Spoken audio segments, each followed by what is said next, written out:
नमस्कार दोस्तों, स्वागत है आपका आपके अपने YouTube चैनल कष्ट हरण में। मित्रों, आज हम भगवद गीता के द्वितीय अध्याय के श्लोक 17 पर विचार करेंगे।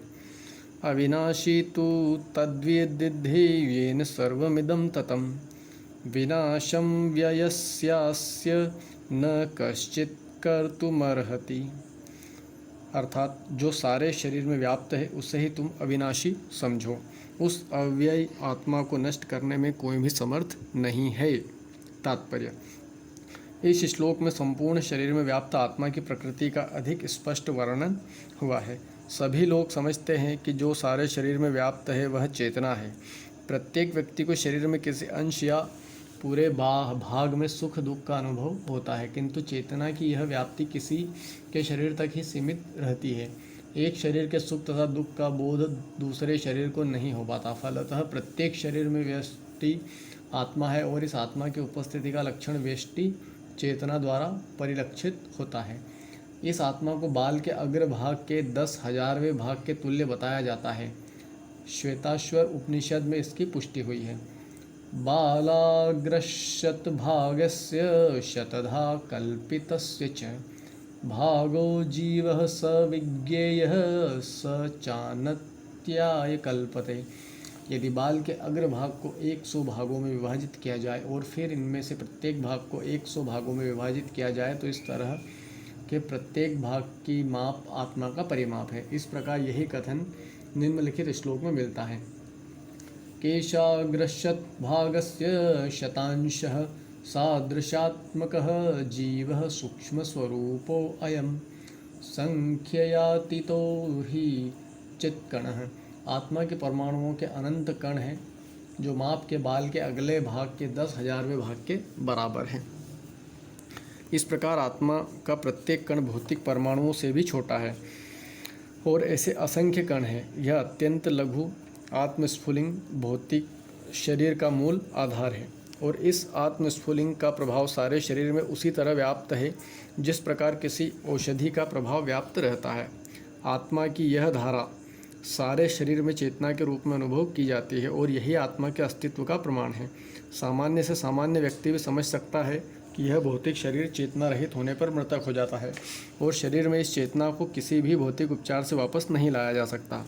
अतः यह चेतना भौतिक संयोग के फलस्वरूप नहीं है, अपितु आत्मा के कारण है। मुंडक उपनिषद में सूक्ष्म आत्मा की ओर अधिक विवेचना हुई है। एषो अणुरात्मा चेतसा वेदितव्यो यस्मिन् प्राणः पंचधा संविवेश प्राणैश्चितं सर्वमोतं प्रजानां यस्मिन् विशुद्धे विभवत्येष आत्मा। आत्मा आकार में अणुतुल्य है जिसे पूर्ण बुद्धि के द्वारा जाना जा सकता है। यह अणु आत्मा 5 प्रकार के प्राणों में तैर रहा है: प्राण, अपान, व्यान, समान तथा उदान। यह हृदय के भीतर स्थित है और देहधारी जीव के पूरे शरीर में अपने प्रभाव का विस्तार करता है। जब आत्मा को 5 वायुओं के कल्मश से शुद्ध कर लिया जाता है तो इसका आध्यात्मिक प्रभाव प्रकट होता है।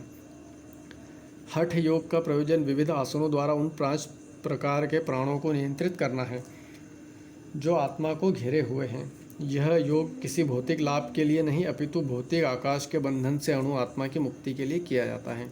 इस प्रकार अणु आत्मा को सारे वैदिक साहित्य ने स्वीकारा है और प्रत्येक बुद्धिमान व्यक्ति अपने व्यवहारिक अनुभव से इसका प्रत्यक्ष अनुभव करता है।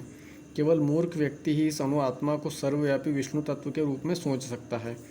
अणु आत्मा का प्रभाव पूरे शरीर में व्याप्त हो सकता है। मुंडक उपनिषद के अनुसार यह अणु आत्मा प्रत्येक जीव के हृदय में स्थित है और चूंकि भौतिक विज्ञानी इस अणु आत्मा को माप सकने में असमर्थ है, अतः उनमें से कुछ यह अनुभव करते हैं कि आत्मा है ही नहीं। व्यष्टि आत्मा तो निसंदेह परमात्मा के साथ साथ हृदय में है और इसलिए शारीरिक गतिविधियों की सारी शक्ति शरीर के इसी भाग से उद्भूत है। जो लाल रक्त कण फेफड़ों से ऑक्सीजन ले जाते हैं वे आत्मा से ही शक्ति प्राप्त करते हैं। अतः जब आत्मा इस स्थान से निकल जाता है तो रक्तोत्पादक संलयन बंद हो जाता है। औषधि विज्ञान लाल रक्त कणों की महत्ता को तो स्वीकार करता है, किंतु यह निश्चित नहीं कर पाता कि शक्ति का स्रोत आत्मा है। जो भी हो, औषधि विज्ञान यह स्वीकार करता है कि शरीर की सारी शक्ति का उद्गम स्थल हृदय है।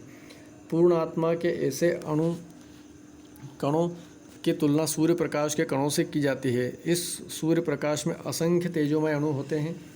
इसी प्रकार परमेश्वर के अंश उनकी किरणों के परमाणु स्फुलिंग है और प्रभा या पराशक्ति कहलाते हैं। अतः चाहे कोई वैदिक ज्ञान का अनुगामी हो या आधुनिक विज्ञान का, वह शरीर में आत्मा के अस्तित्व को नकार नहीं सकता। भगवान ने स्वयं भगवद गीता में आत्मा के इस विज्ञान का विशद वर्णन किया है। हरे कृष्ण।